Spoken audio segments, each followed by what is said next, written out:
Welcome everyone, and thank you for joining Painting with Picasso's Grapevine. My name is Leanna Hahn, and I'll be your host and your teacher for today. Today we're going to take a look at this beautiful little boat off in the water. It looks very serene, very calm. Kind of want to be there right now.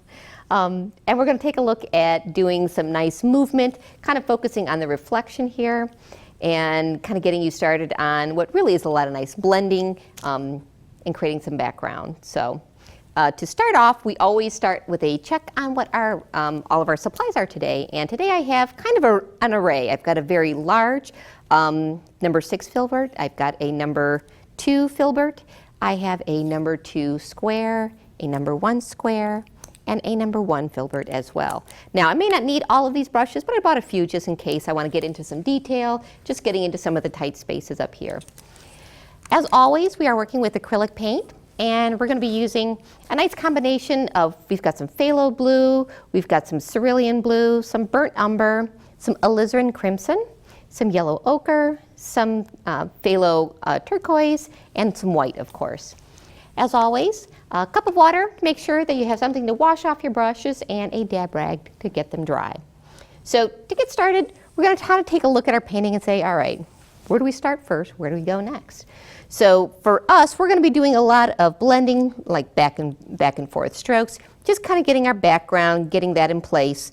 We're going to stay away from our little shadowed portion on the water here at first, because the blue will really mix in with your whites and it'll have a hard time kind of getting that blue out of there. We want to have a more solid reflection of our item on top here.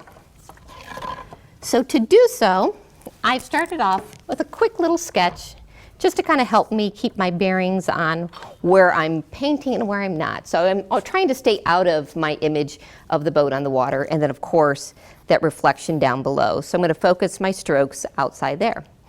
To do so, we're going to start off with our very large brush. Let's go ahead, dip that in the water, dab it off, and we're going to be doing a nice combination and kind of mixing right here on our canvas. So we'll start with that phthalo blue, grab a little bit of the white, and just do some nice strokes back and forth. Now, because this is water, water projects movement. So typically when you see water, it's always a horizontal line that you're looking at, just kind of back and forth on the canvas. We'll make sure that our strokes reflect that and stay going left and right. I'm going to grab a little bit of the cerulean and just kind of jump in there. My focus is to keep most of the dark colors towards the bottom, and then we're going to get lighter and lighter and lighter as we reach the top of the canvas. So as I go back to my palette, I'm grabbing a little bit of the phthalo and a little bit of the white and just letting it kind of blend right here. Now be cautious that you don't end up with one brand new color here on the canvas. You want to make sure that you're letting some of these strokes sit. And this is kind of what I mean by that. You don't want to create just one new shade of blue. We want them to have some kind of distinction, some kind of difference.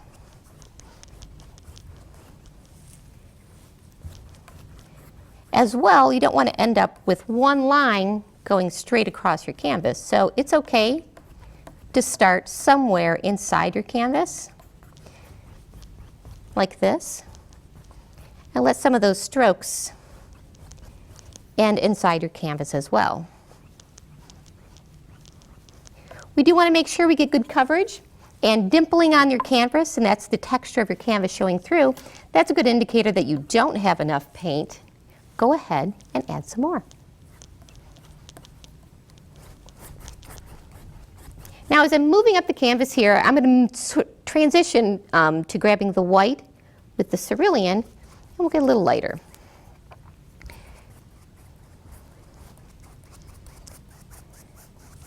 Do be careful as you're getting close to the edges. We don't want to end up with a whole lot of paint all over your house. So you tend to flick it a little bit as you get close to the edges. And we're continuing to move very quickly because, again, this is acrylic paint, and acrylic paint dries very fast. So we have to move vigorously through our painting so that we get that nice blended feel.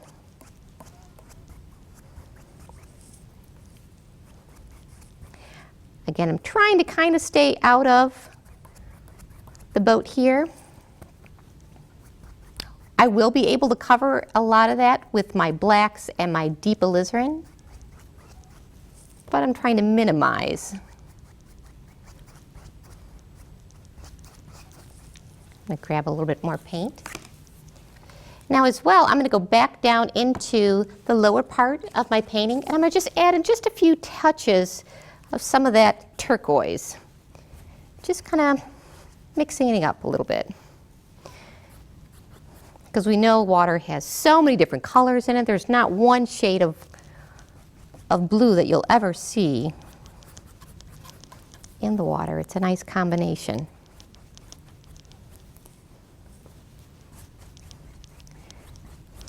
Now I am painting from the side, so I'm doing my darndest to make sure that my lines are nice and horizontal, but make sure that when you are at home, you take a step back and just kind of take a look at it. So go in front of it, make sure your lines are not being swayed, they don't have an arc in them.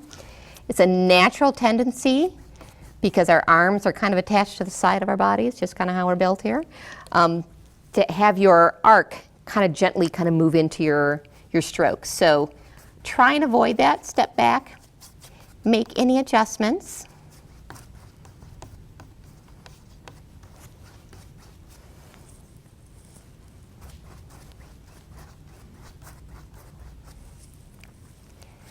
All right. Now you notice my white has a little bit of a shimmer to it. I actually grabbed the white pearl, which is kind of nice. I like the feel of that. It's almost like, you know, it's off at sea, it's vacation-y, very shimmery, a reflection on the water and the light. So we're going to call that a happy accident because I actually intended to bring white this morning, but I was kind of glad that I brought the pearls. So.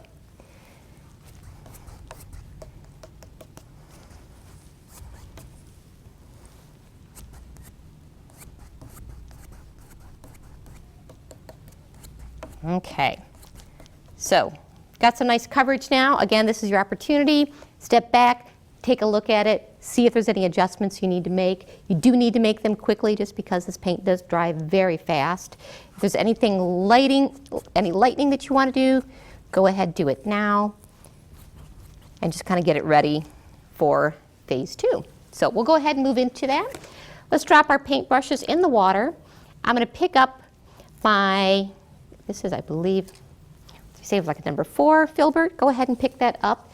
And let's take a look back at our original just to see where we're at. So we've got a lot of our backstrokes here, very nice and easy.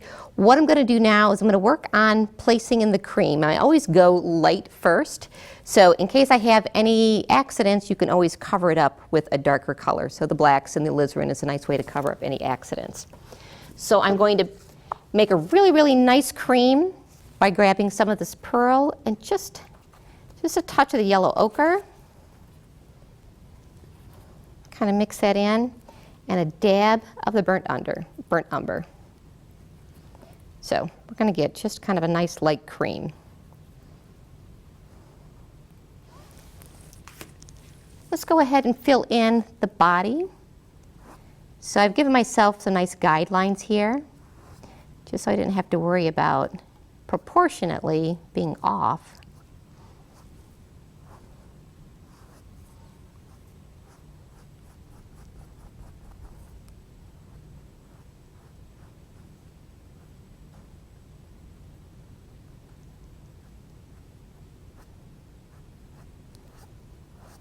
Just kind of moving my strokes through the boat in the same direction as the body would be curved.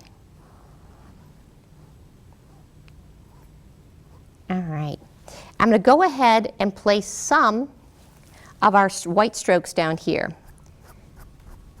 So kind of setting the foundation for a little bit of that reflection. You can work with either the cream or the white or pearl, whichever you prefer.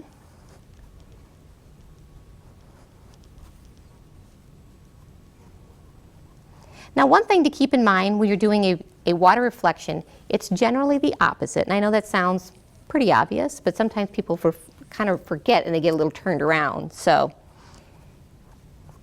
we're going to place the opposite down into the water.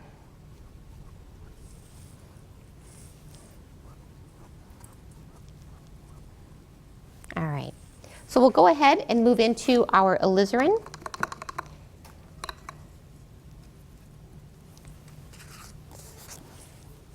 And I'm going to grab some of that and just kind of fill in the back of our boat. I'm actually going to add a little bit of burnt umber into that just to kind of darken it up a bit. There we go. So it doesn't look so bright. And right here is where I would say if you feel comfortable working with a smaller brush to get into these small spaces, go ahead and switch out. You don't have to follow the same brush selection that I have. That's something I always tell my students, kind of play with your brushes. You'll learn to be able to decide by looking at a painting which brushes that you need, but you get that through playing with them and figuring out the techniques and what you can achieve by practicing.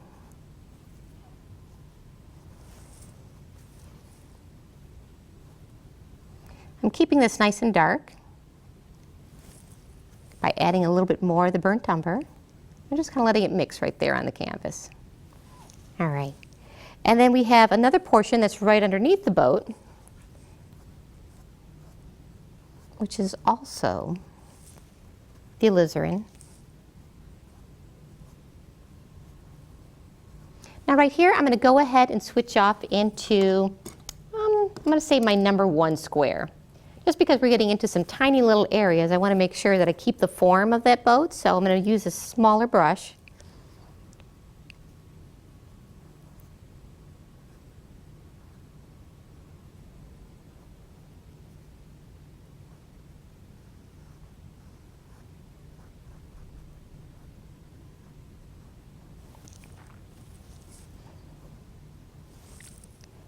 As well, I'm going to grab a little bit of that burnt umber and focus more of the darkness towards the bottom of the hull.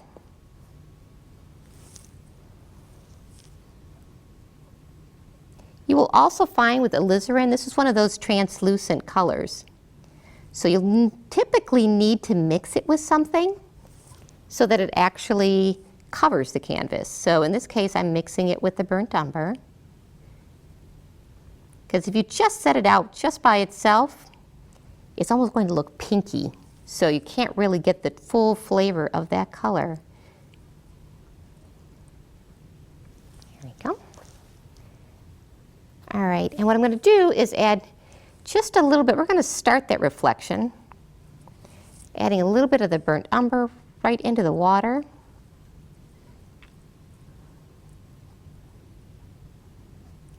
And as you see, it starts to blend nicely with that cream.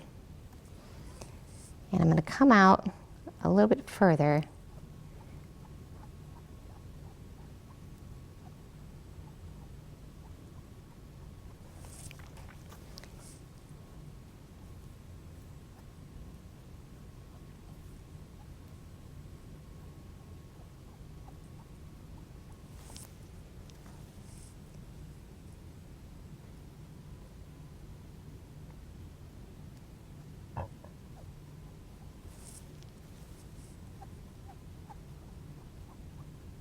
All right, now I will go ahead and grab some more of that burnt umber, and I'm going to say I'm going to jump back into that second brush we had. So the round filbert, let's go on up to the top of our boat, kind of fill that in as well.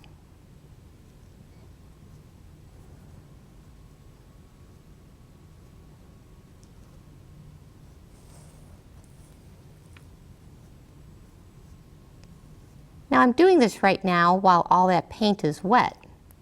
You at home will have the opportunity to kind of let that dry, and then you'll be able to kind of get a more definitive line and outline on your boat. And what I mean by that is we're going to be adding some little streaks that kind of give more definition to where the planks are on this boat. I'm going to do this right now while it's wet, but you may decide to do that after it dries.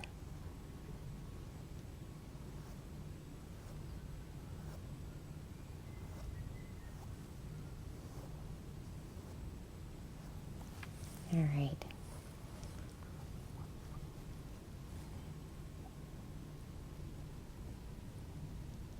I'm bringing this reflection down to a peak. It kind of mirrors the shape of the boat overall.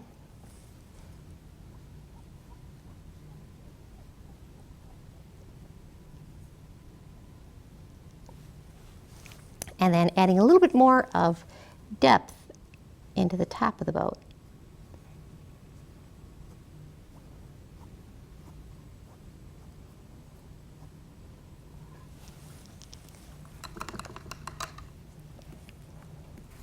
We'll kind of grab a little bit of our white or our pearl and add some highlights here.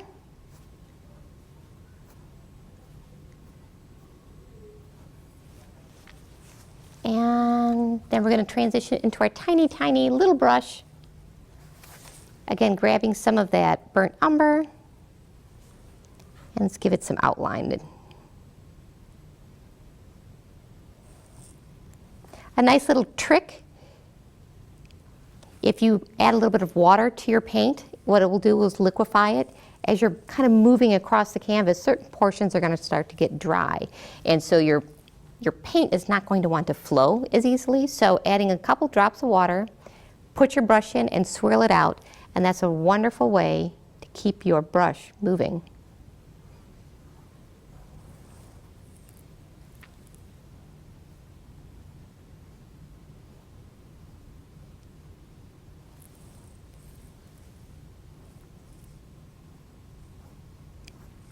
Now again, the strokes on my hull are not going to be so exact because I like that feeling of just a hint, a suggestion of. It doesn't have to be a solid line. Something our eyes do without you even realizing it, your eyes will complete the painting. So you don't have to add every line in your painting. You can allow your eyes to do a little bit of work for you.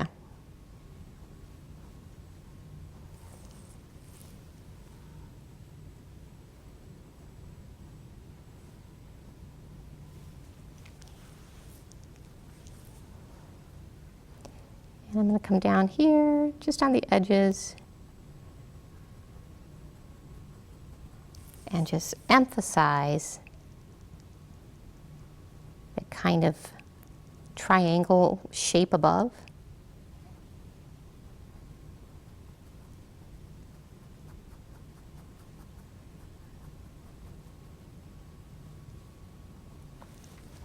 And then last but not least, still using this tiny little brush, wash it off, and we're going to do a little bit of our alizarin, our yellow ochre in with the pearl, and we're going to make kind of a yellowed rope.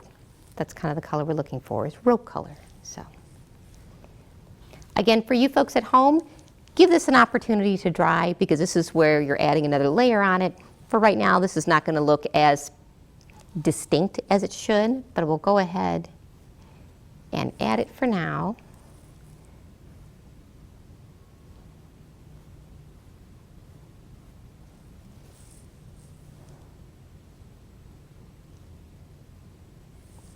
And I'll emphasize that by grabbing a little bit of our burnt umber and just add some rope.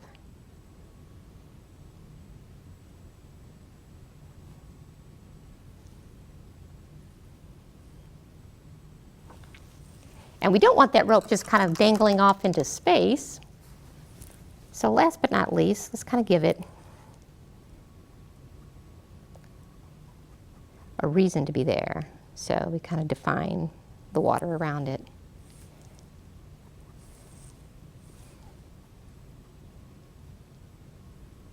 Okay.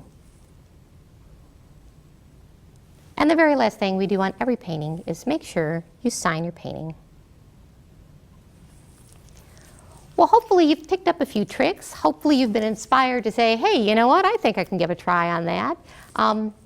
And hopefully you enjoyed yourself. If you have any questions and would like to learn more about doing these type of paintings, do send an email to info@picassosgrapevine.com. Thank you for joining us.